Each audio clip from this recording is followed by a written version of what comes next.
Have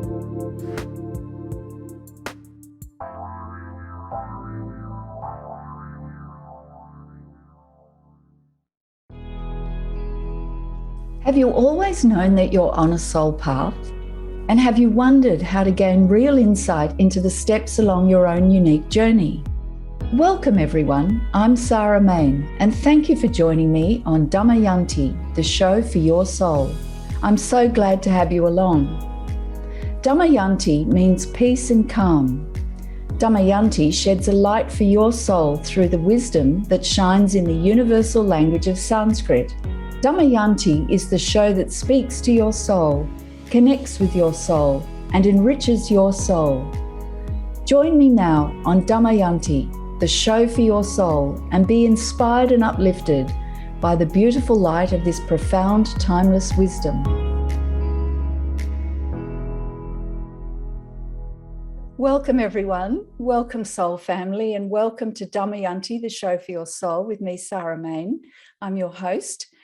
And today we have a very, very special guest, Zalah.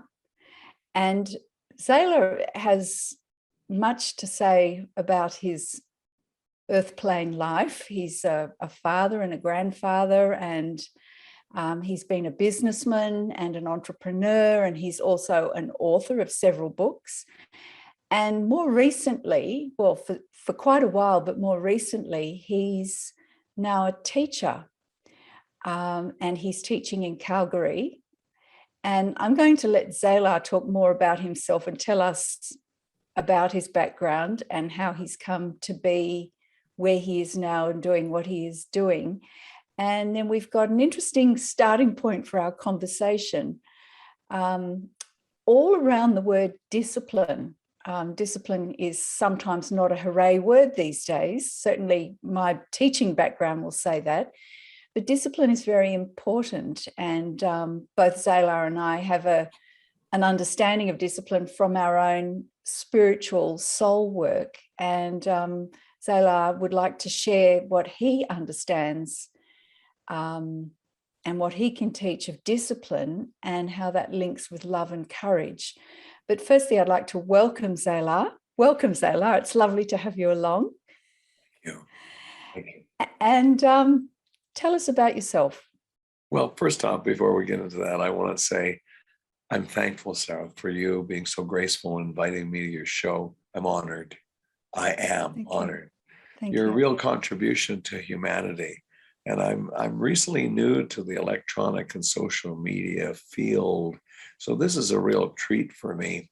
And I got to tell you that it's only in the last 6 months that I've let my picture beyond the website that we've established. And so I'm just coming out of the closet after 20 years of quietly teaching the wisdom of the ages, person to person, weekly, privately, to small classes.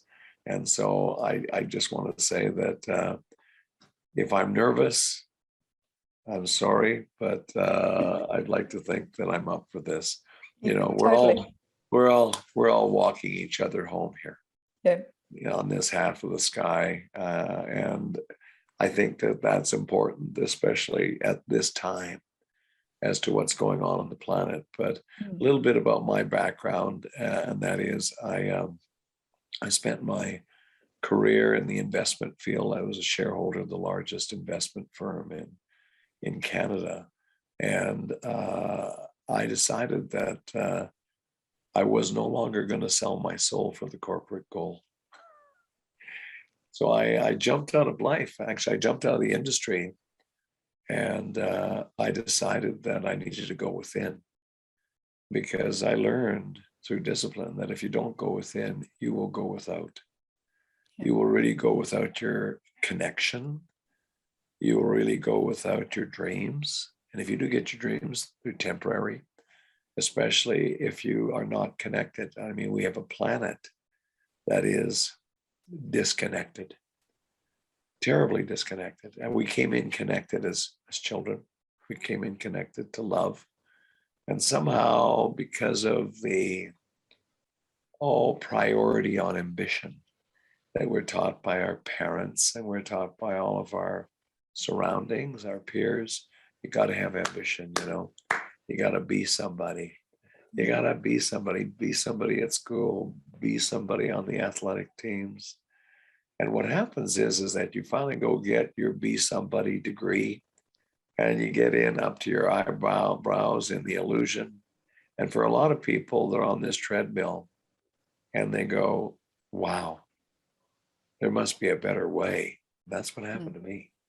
There must be a better way, you know, because although I was earning really, really big money, 7 figures, and that's big money these days, never mind where it was a few decades ago, that I decided that this was not the answer.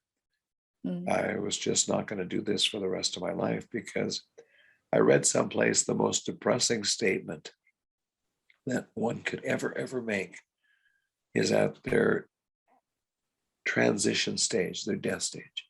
They're close to the gate. The deepest depression statement is, what if my whole life had been a mistake? Right. Yeah. And so as a result, that's what I teach, is to get to that spot just before death's door, before that happens. Yeah. Way before, and say, is this really what I came here to do? You know, that's what my teacher said. Don't wait for deathbed revelations. Yeah, exactly. I mean, what's death anyway? It's just where dying stops. It's just where dying stops. And what I teach is death is not a period. It's a comma. Yeah. It's a comma, because you're going to make the loop again in reincarnation. And for those people who don't believe in reincarnation, Sarah, it's okay. I tell them you will next time. Good answer. Very good.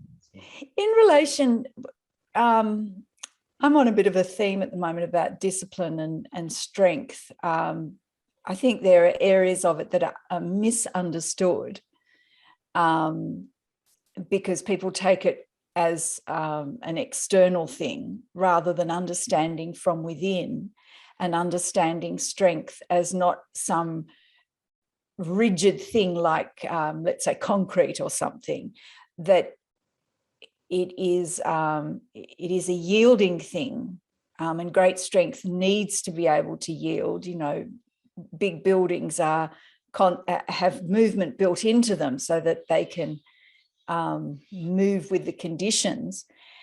So I was very interested and intrigued when we had the initial conversation. We were talking about discipline, and you said love and courage.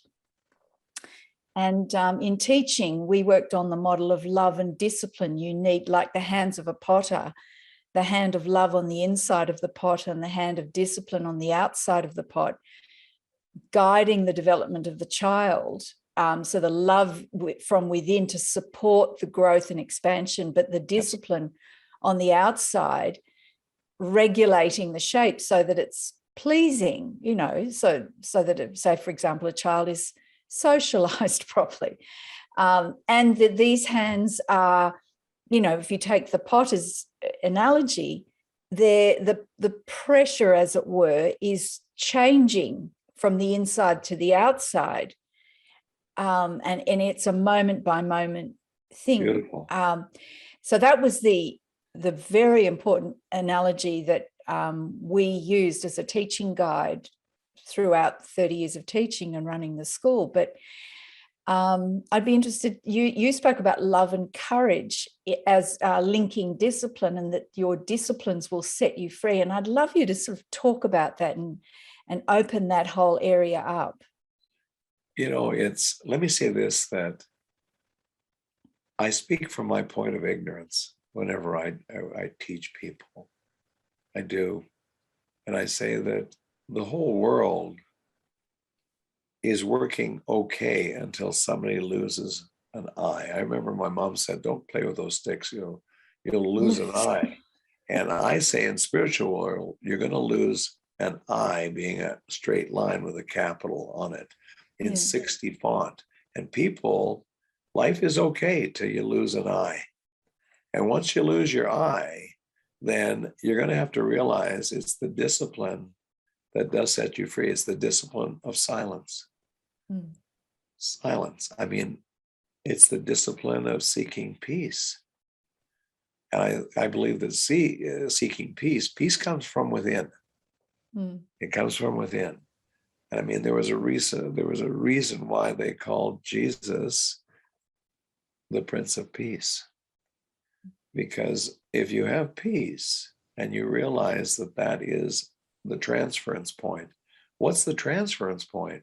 There's a transference point when you learn how to float with your mom and she's holding you up and you didn't believe you could do it. And suddenly you lost the fear. She told you to focus on floating. And I remember saying to my mom, oh, that was a miracle. My body weight did not change. And here I am floating. But I changed my mind. I lost the fear. So you have to have a little bit of discipline and you have this transference point. The same thing occurs on a bike. The same thing occurs on that serial art where it's the picture within the picture that you see in the malls. And the surface art is one thing. And then you look deeper and you see the coral reefs and the fish and the shark. And it's a discipline, if you keep after it, that exercises both part of the brain. So life is a transference point through discipline. You keep after something, and hopefully the one thing you're after at the top of the list is peace, because I believe that peace triggers a fertile imagination, and that's really what Jesus had. All masters have what we call a prima materia. It is a fertile imagination, the ability to think about something in peace long enough with focus, and it comes to be.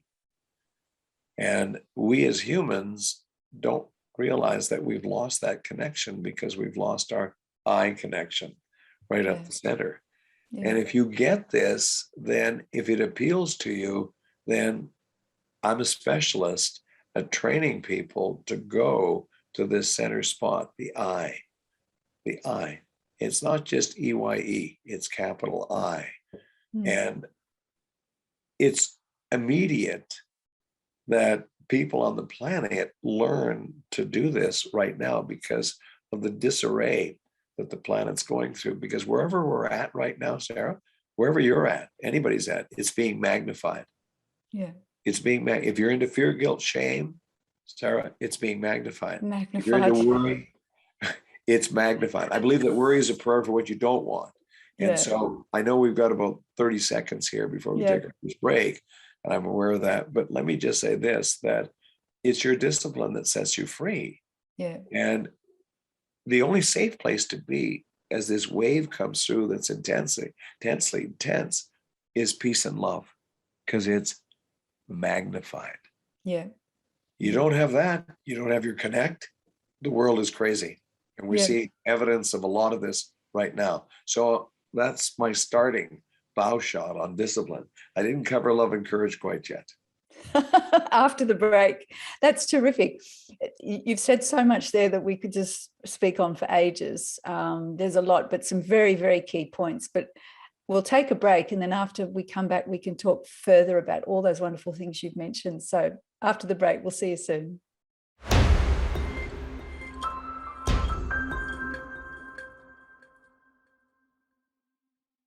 Welcome back, everyone. Welcome back to Damayanti, the show for your soul, with me, Sarah Main, and my very special guest, Zalah. We're honoured to have him on.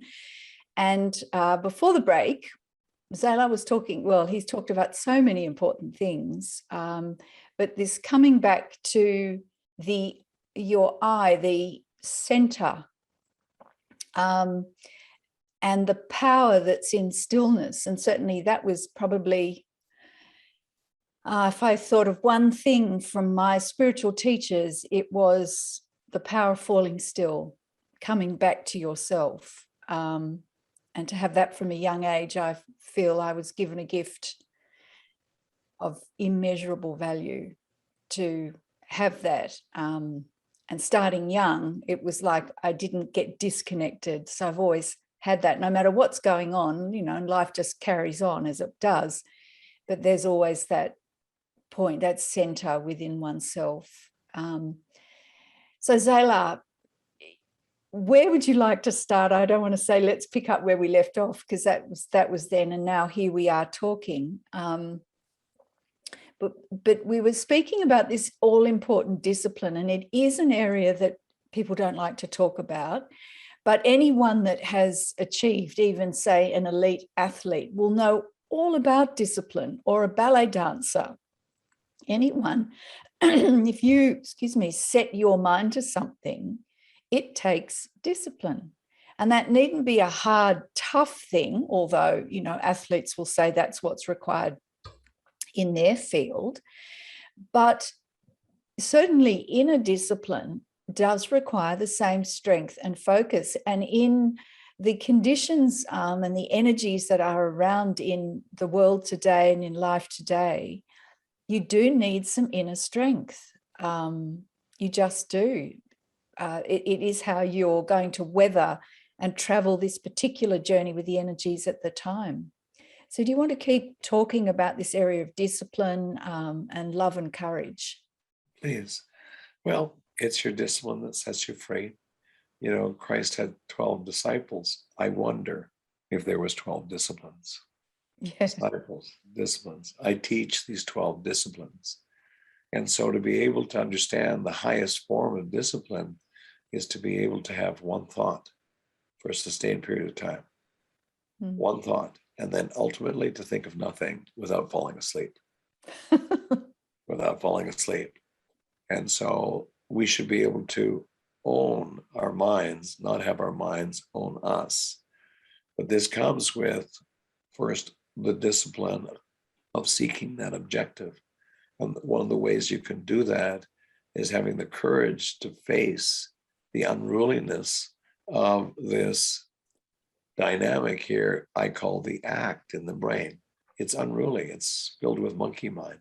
But you have to be able, if you're going to transform anything, it has to be through love. Love. Now, love and peace are a magical combination, along with love, peace, and courage. Oh my goodness. So the sound of love, most people don't know.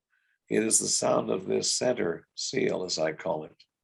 I don't call it chakra, because a chakra is an opened seal.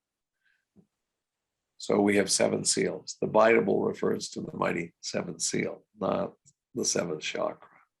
And so for humans, they have the first 3 open. In order to get to this 4th, you have to understand the sound that it makes. And the sound that we're supposed to remember it makes is ah. And great teachers throughout time had the word ah in their name. No ah. What if Noah was spelled K-N-O-W-A-H? No ah. How about I say ah, Isaiah? What about mama, papa? What about Buddha? What about Jeremiah, Joshua, Krishna, Baba, America, Canada, Australia? Like somebody, when they were planning the names of these countries, they knew the power of Jeshua, Methuselah, Jehovah. How about Bar Mitzvah? So my list goes on: Russia, Africa, Antarctica. So as a result, the sound Om is peace. Night before, be at peace. Om, meditate, and you're relaxed. But is the sound of love. If I take anyone and I say, I'll put on, let's see if we can put on a pair of shoes, 1, maybe 2 sizes too small. Keep them on for a day or 2. What's the first word that comes out of your mouth when they take them off? It's and it's about love, and it's about release and discovery. And so when you combine love as a primary motivator for discipline, love your disciplines, they'll set you free. Love the discipline of controlling this up here to the point of one thought and one thought only. Because if you were given the ability to create and manifest, you would have to hold one thought only for a sustained period of time. And maybe that would be the qualifying dynamic that would qualify you to do so.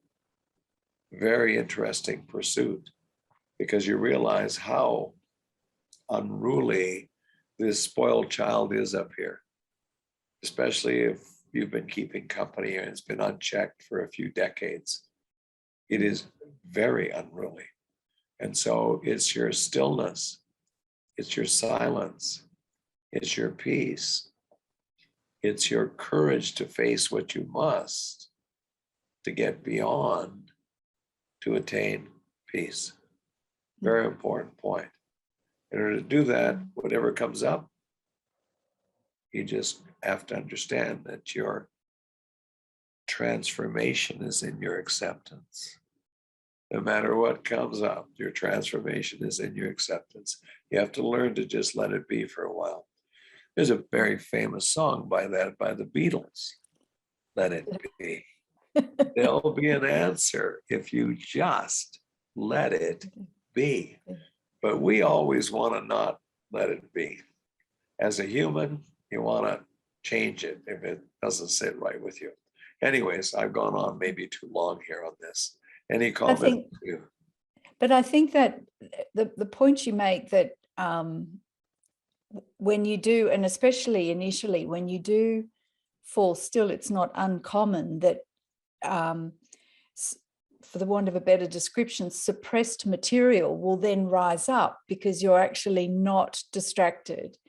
And that is the very point of the need for discipline, is to hold firm at that point and then let what rises, because it can be unsettling for people, especially in the early stages, to meet some of this suppressed stuff that comes up, and unsettling feelings and things from the past and so on and so forth.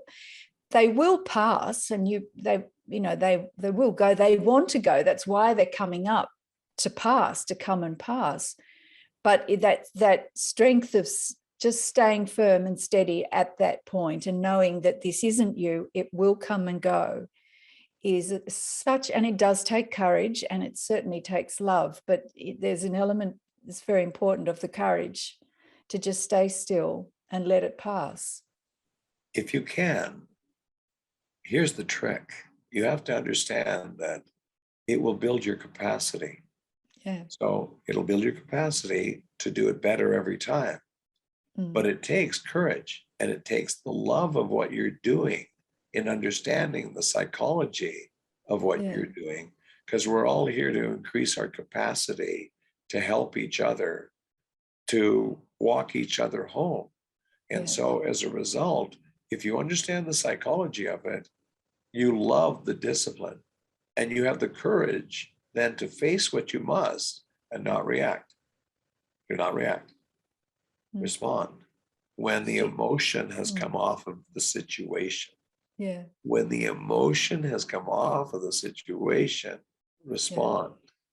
Because it's the reactionary dynamic that causes monkey mind to grow like it's on fertilizer.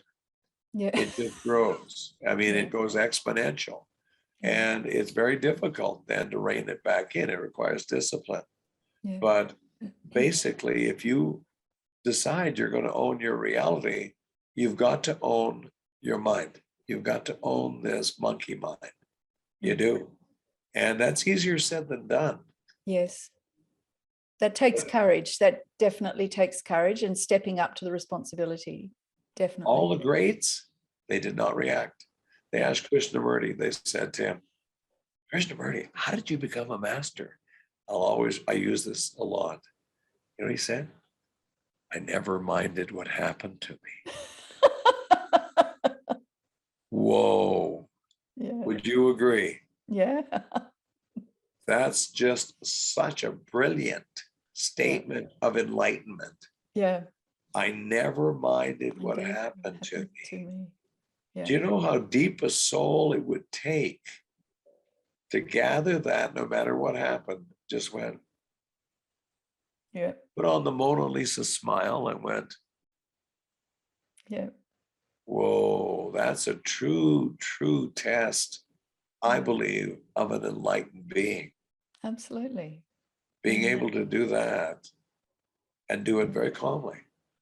You know, your divinity is in your tranquility.